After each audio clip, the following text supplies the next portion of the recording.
किसी भी कीमत पर रूस का साथ नहीं छोड़ सकता है भारत, उठा रहा है भारी नुकसान।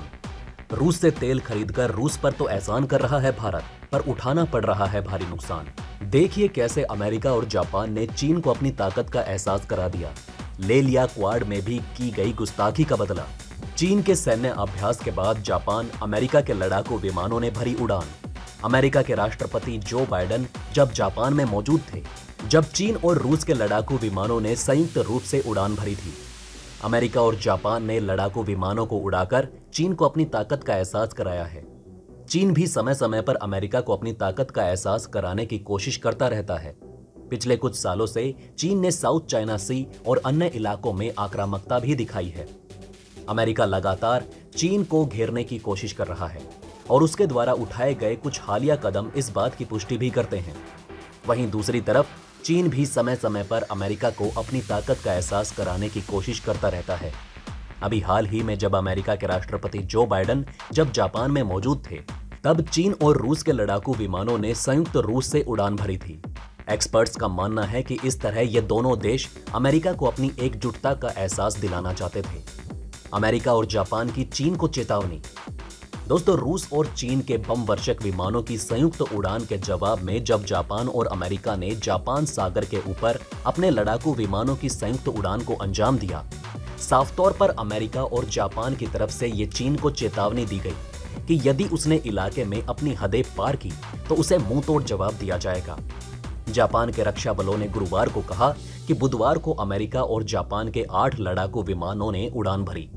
उन्होंने कहा कि इनमें अमेरिका के F-16 और जापान के F-15 लड़ाकू विमान शामिल थे। उत्तर कोरिया ने समुद्र में दागी थी 3 मिसाइलें। दोस्तों, जापान की सेना ने एक बयान में यह भी कहा कि संयुक्त उड़ान दोनों सेनाओं की संयुक्त क्षमताओं की पुष्टि करने और साथ ही जापान अमेरिका गठबंधन को और मजबूत करने के लिए थी। उत्तर कोरिया ने कुछ घंटे पहले ही कोरियाई प्रायद्वीप और जापान के बीच समुद्र की ओर से अंतर महाद्वीपीय बैलिस्टिक मिसाइल सहित 3 मिसाइलें दागी थी। साथ ही ये आशंका भी जताई जा रही है कि किम जोंग उन एक और परमाणु परीक्षण कर सकते हैं। नॉर्थ कोरिया द्वारा मिसाइलों को दागे जाने के कुछ घंटे बाद अमेरिका और जापान के विमानों ने उड़ान भरी। क्वाड समिट में हिस्सा लेने गए थे जो बाइडेन। रिपोर्ट्स के मुताबिक नॉर्थ कोरिया द्वारा दागी गई मिसाइल जापान के विशेष आर्थिक क्षेत्र के बाहर पानी में गिरी। जापान के रक्षा मंत्रालय ने कहा कि चीन और रूस के बम वर्षक विमानों ने मंगलवार को जापान के पास संयुक्त उड़ान भरी। उस समय जो बाइडेन टोक्यो में जापानी प्रधानमंत्री फूमियो किशिदा भारत और ऑस्ट्रेलिया में अपने समकक्षों के साथ क्वाड गठबंधन की बैठक में थे, जिसे क्षेत्र में चीन के बढ़ते प्रभाव को चुनौती देने वाला गठबंधन माना जाता है। आइए दोस्तों, अब आपको दूसरी खबर पर ले चलते हैं, जहां भारत ने रूस के साथ अटूट दोस्ती की एक मिसाल दी है। कैसे, आइए जानते हैं। दोस्तों, आपको बता दें कि भारत रूस से सस्ता क्रूड ऑयल खरीदना जारी रखेगा। हालांकि रूस से इस पर कितना डिस्काउंट मिलेगा, ये अभी तक तय नहीं है। इस मामले की जानकारी रखने वाले एक वरिष्ठ सरकारी अधिकारी ने यह जानकारी दी है। उन्होंने कहा, भारत अभी कच्चा तेल औसतन $100 प्रति बैरल के भाव पर खरीदता है। हालांकि रूस यूक्रेन युद्ध ने भारत के लिए सस्ते तेल आयात का बड़ा मौका उपलब्ध कराया है। भारत की रूस से क्रूड ऑयल की खरीद पर अमेरिका को दिक्कत है, लेकिन केंद्र सरकार ने इस मामले में नीति नहीं बदली। पेमेंट मैकेनिज्म पर भी किया जा रहा है विचार। दोस्तों, पेमेंट को लेकर अधिकारी ने बताया कि अमेरिकी प्रतिबंध को देखते हुए सरकार पेमेंट मैकेनिज्म पर विचार कर रही है। रुपए रूबल मैकेनिज्म पर भी विचार किया जा रहा है। यूरोप के कुछ देश रूस को रूबल में पेमेंट कर रहे हैं। भारत ने रूस से तेल खरीद बढ़ाई। दोस्तों, भारत अपनी जरूरत का 80% तेल आयात करता है। भारत ने अप्रैल में रूसी तेल आयात को बढ़ाकर लगभग 2,77,000 बैरल प्रतिदिन कर दिया, जो मार्च में 66,000 बैरल प्रतिदिन था। बीते साल 8 देश ऐसे थे जिनसे भारत ने रूस की तुलना में अधिक तेल खरीदा था, लेकिन इसके अप्रैल तक ये आंकड़ा कहीं ज्यादा हो गया। खपत के मामले में अमेरिका और चीन के बाद भारत दुनिया का सबसे बड़ा देश है। रूस हमारा चौथा सबसे बड़ा क्रूड सप्लायर। दोस्तों, रूस अप्रैल में भारत का सबसे बड़ा चौथा क्रूड सप्लायर बन चुका है। इससे अधिक क्रूड भारत इराक, सऊदी अरब और यूएई से खरीद रहा है। भारत के कुल क्रूड ऑयल में अफ्रीकी तेल की हिस्सेदारी मार्च में 14.5% से घटकर अप्रैल में 6% रह चुकी है, जबकि अमेरिका की हिस्सेदारी करीब आधी होकर मात्र 3% तक सिमट गई। मार्च 2022 तक भारत जहां रूस, कजाकिस्तान और अजरबैजान से मात्र 3% तेल खरीद रहा था, सिर्फ एक महीने बाद ये हिस्सा बढ़कर 11% पर पहुंच गया है।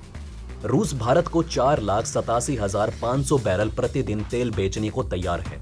रूस से भारत का तेल खरीदना बस एक मौका प्रस्ती है, क्योंकि ये सामान्य दिनों में भारतीय रिफाइनरियों के लिए एक महंगा सौदा है। क्रूड ऑयल सप्लाई के लिए परिवहन की दूरियां बेहद लंबी है, शिपिंग समय लंबा है, माल ढुलाई महंगी है। इसके साथ साथ सामान्य दिनों में रूस के पास इतना तेल नहीं होता कि वो इसे भारत को बेच पाए। रूस से भारत की तेल खरीद पर अमेरिका को आपत्ति। दोस्तों, भारत के रूस से क्रूड ऑयल को लगातार बढ़ने से रोकने के लिए अमेरिका के बाइडेन प्रशासन के अधिकारी मंगलवार को भारत पहुंचे। ट्रेजरी विभाग के एक प्रवक्ता के मुताबिक अमेरिकी आतंकवादी वित्त पोषण और वित्तीय अपराध की सहायक सचिव एलिजाबेथ रोसनबर्ग गुरुवार को नई दिल्ली और मुंबई का दौरा करेंगी। तेल खरीद पर प्रतिबंध लगाने का विचार। रोजनबर्ग की भारत यात्रा बाइडेन प्रशासन के व्यापक प्रयास का एक हिस्सा है।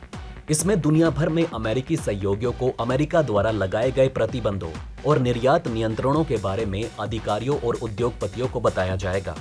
वर्तमान में रूस के खिलाफ अमेरिकी प्रतिबंध अन्य देशों को रूसी तेल खरीदने से नहीं रोकते हैं। बाइडेन प्रशासन ऐसे मध्यम प्रतिबंधों पर विचार कर रहा है जो इन खरीद को प्रतिबंधित कर सकते हैं। वहीं दूसरी तरफ रूस और यूक्रेन के बीच युद्ध के कारण पैदा हुए संकट का सीधा फायदा रूस से अब चीन उठाने लगा है। चीन ने धीरे धीरे रूस से गैस और तेल का आयात बढ़ा दिया है। राइटर्स के एक रिपोर्ट के मुताबिक चीन ने रूस से तेल, गैस और कोयले की खरीद में 75% की बढ़ोतरी की है। पिछले एक साल के मुकाबले चीन ने 80% से ज्यादा नेचुरल गैस खरीदा है। घरेलू स्तर पर मांग कम होने के बावजूद चीन लगातार रूस से गैस और तेल खरीद रहा है। कोरोना और लॉकडाउन की वजह से पहले ही चीन में तेल की मांग काफी कम है। इसके बावजूद चीन अब इसे स्टॉक करने में लगा हुआ है। चीन को पता है कि इस समय रूस से वो काफी ज्यादा फायदा उठा सकता है। राइटर्स की एक रिपोर्ट के मुताबिक चीन का तेल आयात लगभग 1.1 मिलियन बैरल प्रतिदिन तक जा सकता है, जबकि ये पहली तिमाही में 7.5 लाख बैरल प्रतिदिन था। रिपोर्ट के मुताबिक ये खरीदारी एशिया के शीर्ष रिफाइनरी सिनोपेक कॉर्प की व्यापारिक शाखा यूनिपेक और चीन के रक्षा समूह नोरिंको की एक इकाई जेनुआ ऑयल द्वारा की जा रही है। इन चीनी कंपनियों ने खूब फायदा उठाया। रूस की खराब स्थिति के कारण इन चीनी कंपनियों ने रूस से मात्र $29 प्रति बैरल में तेल की खरीदारी की है। आपको बता दें कि यूक्रेन रूस के बीच जब युद्ध शुरू हो गया था तो तेल के दाम $140 प्रति बैरल को छू गए थे। वहीं अब मात्र $29 प्रति बैरल की दर से चीन को रूस से तेल मिलना बेहद चौंकाने वाला है। इससे साबित होता है कि ये युद्ध चीन के लिए फायदे का सौदा बन चुका है। कोरोना से बेहद बुरी तरह प्रभावित चीनी अर्थव्यवस्था को इस सस्ते तेल की खरीदारी से राहत मिलने की उम्मीद है। तो दोस्तों, अब आप हमें कमेंट सेक्शन में बताइए कि क्या आपको ये बातें पहले से पता थी। अगर नहीं तो इनमें से कौन सी बात आपको सबसे ज्यादा इंटरेस्टिंग लगी, और कमेंट बॉक्स में जय हिंद लिखना ना भूलिएगा। तो दोस्तों, हमारे इस वीडियो में हमने आपको बहुत सी बातें बताने की कोशिश की। अगर आपको हमारी ये कोशिश अच्छी लगी हो तो प्लीज लाइक करें इस वीडियो को, और इसी तरह की और जानकारी पाने के लिए सब्सक्राइब करें हमारे चैनल को। जितना हो सके इस वीडियो को शेयर करना ना भूलें। धन्यवाद। हम फिर मिलेंगे एक और इंटरेस्टिंग टॉपिक के साथ।